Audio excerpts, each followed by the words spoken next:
¿Alguna vez nos hemos parado a pensar en cómo nuestro cuerpo maneja la increíble potencia del corazón? Porque, a ver, cada latido es una auténtica explosión de fuerza, pero, sin embargo, el flujo de sangre que llega a nuestros tejidos más delicados es suave y constante. La respuesta, como casi siempre, se esconde en algo asombroso, una propiedad de nuestros vasos sanguíneos. Vamos a explorar juntos este secreto elástico del sistema circulatorio, la distensibilidad vascular. Para entender bien la solución, primero tenemos que entender el problema. Y el problema, digamos, que empieza aquí, en la forma en que nuestro corazón bombea la sangre. Porque no, es como un río que fluye tranquilo. Es más bien como un geyser. Con cada latido, ¡pum!, el corazón expulsa sangre a la aorta en pulsos, en ráfagas muy potentes y rítmicas. Hay que imaginarse la tremenda presión que esto tiene que generar una y otra vez, segundo a segundo.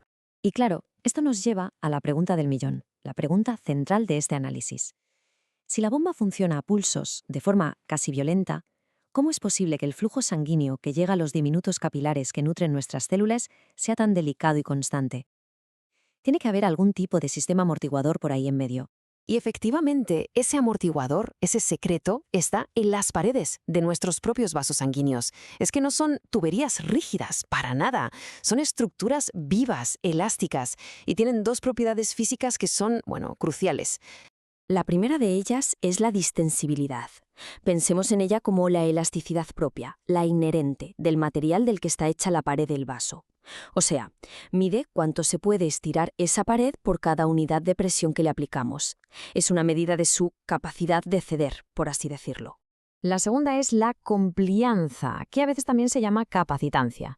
Y ojo, porque este concepto es un poco distinto. No va solo de la elasticidad del material, sino de la cantidad total de sangre que el vaso entero puede almacenar. Es una medida de su capacidad de almacenamiento total. Entonces, aquí está el punto clave para diferenciarlas. La distensibilidad es cómo de elástico es el material de la pared. La compliancia es cuánto volumen puede albergar el vaso entero. Es que, claro, un vaso puede ser muy elástico, pero si es muy pequeño, pues no podrá almacenar tanta sangre como un vaso que quizás sea menos elástico, pero mucho, mucho más grande. Y esta fórmula tan sencilla lo deja clarísimo. La complianza total, o sea, la capacidad de almacenamiento, es el resultado de multiplicar la elasticidad del vaso, su distensibilidad, por su tamaño inicial. Queda claro que el volumen es un factor fundamental aquí. Venga, para que esto quede perfectamente claro, vamos a hacer una cosa: comparar los dos tipos principales de vasos sanguíneos, las arterias y las venas, porque sus diferencias en estas propiedades son enormes y, de hecho, definen sus funciones en el cuerpo. Basta con echar un vistazo a este gráfico. Fíjense en la curva roja, la de las arterias. Se necesita una presión altísima para que su volumen aumente solo un poquito. Ahora miren la curva azul, la de las venas. Pueden albergar un volumen de sangre inmenso, enorme, con apenas un ligero aumento de presión. Son, desde luego, dos sistemas completamente distintos. Si le ponemos números, la cosa es todavía más llamativa. Las venas son unas 8 veces más distensibles, o sea, más elásticas, que las arterias. Pero es que, como además tienen un volumen que es unas 3 veces mayor, su compliance total es 24 veces superior. Esto las convierte en un almacén increíble. Y esto nos lleva a su función principal, que va mucho más allá de simplemente devolver la sangre al corazón. Las venas son, de hecho, el gran reservorio de sangre del cuerpo. Gracias a esa compliancia tan alta, pueden guardar un gran volumen de sangre y liberarlo cuando el cuerpo lo necesita en otro sitio. Bueno, ahora que ya entendemos estas propiedades elásticas, vamos a ver cómo se traducen en algo que medimos todos los días y que es vital para la salud: la presión arterial. ¿Nos acordamos de la pregunta del principio? Pues aquí está la respuesta. Esa potentísima onda de presión que sale del corazón es absorbida, es suavizada por la elasticidad de las grandes arterias. A medida que esa onda viaja, se va amortiguando y de esta forma, cuando llega a los capilares, el flujo ya es continuo. Son, literalmente, nuestros amortiguadores internos. Y esto es precisamente lo que medimos como presión arterial. La presión sistólica es el pico, el punto máximo de esa onda. La diastólica es el punto más bajo entre un latido y el siguiente. Y la diferencia entre ambas, lo que llamamos presión de pulso, nos da muchísima información sobre la fuerza del latido y sobre todo sobre la elasticidad de las arterias. Para medir esto en la consulta sin tener que meter una aguja en una arteria, se utiliza un método de lo más ingenioso, el método auscultatorio. Casi todo el mundo lo ha visto alguna vez, pero ¿cómo funciona exactamente? El proceso es sencillo pero brillante. Primero, se infla el manguito para apretar la arteria y colapsarla por completo, cortando el flujo de sangre. Después, se libera la presión poquito a poco.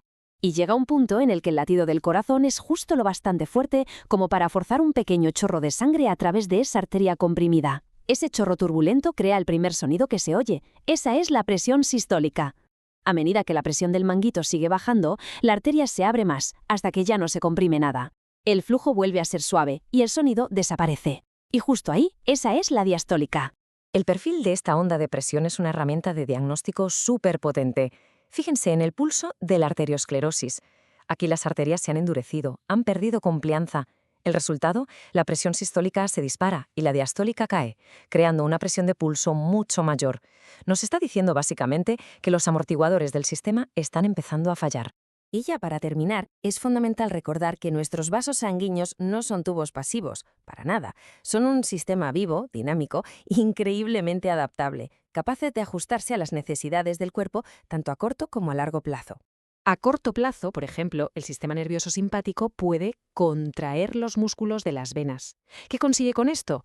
Pues reduce su complianza. Es como si exprimiera la sangre de ese gran reservorio venoso y la mandara hacia el corazón para aumentar el bombeo. Es un mecanismo vital, por ejemplo, si hay una hemorragia. Y a largo plazo, los vasos tienen otro mecanismo fascinante, llamado compliancia diferida. Si de repente se introduce un gran volumen de sangre, como en una transfusión, la presión sube bruscamente al principio. Pero durante los siguientes minutos u horas, las paredes del vaso se van relajando, se estiran poco a poco, adaptándose al nuevo volumen, sin mantener una presión que podría ser peligrosamente alta. Así que la próxima vez que alguien se mida la presión arterial, no hay que pensar solo en dos números. Lo que se está viendo es el resultado final de un sistema dinámico, elástico, que trabaja sin descanso para convertir el bombeo violento del corazón en un flujo de vida suave y constante. Es la prueba de que nuestros vasos son amortiguadores vivos. Y esto, claro, nos deja con una pregunta final. ¿Cómo cambia este sistema elástico y vivo a medida que envejecemos? ¿Y qué nos puede decir su presión sobre la salud de nuestros amortiguadores internos?